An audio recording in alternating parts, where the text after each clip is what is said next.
अस्सलाम वालेकुम, सत श्री अकाल, नमस्कार नाजरीन। आज नंबर 26 जुमले का ये इसका सामना करते हैं। ये क्या कह रहा है?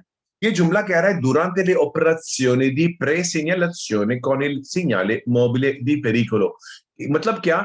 जब आप ये हरकत करना चाहते हो, गाड़ी से बाहर निकल के तीन कौले वाले खतरे की साइन के जरिए खबरदार करना चाहते हो दूसरों गाड़ियों को, तो आपको बेसिकली कहने का मतलब है ये जो बहुत तो ये पहनना जरूरी है। इसके पहले कि आप गाड़ी से बाहर निकलो, आपने ये पीली या तो ऑरेंज जैकेट जो है ना, ये पहनना जरूरी है इसके पहले कि आप जुर्रत करो गाड़ी से बाहर निकलने के लिए सड़क के ऊपर ये खतरे की साइन रखने के लिए। ये बिल्कुल बेरो है, तो दोबारा सुनो।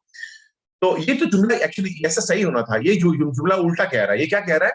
ये कहते हैं फकुल वो है अख्तियार, दिल करे तो पहनो, नहीं तो नहीं चलेगा। अगर नहीं करता तो मत पहनो। उso del giubbotto e bretelle retroriflettente alta visibilità। ये कह रहा है कि इसका इस्तेमाल करना ना करना आपके ऊपर डिपेंड करता है, लेकिन ये फाल्सो है। और एक और ट्रिक सुनोगे? ये जो अल्फाज है ना फकुल्ततीवो, स्क्रीनशॉट ले लो। जो भी जुमला इसके अंदर फकुल्ततीवो आ गया, तो आप आंख बंद करके इसको फाल्सो कह सकते हो। हमेशा फाल्सो आने वाला है, ठीक है।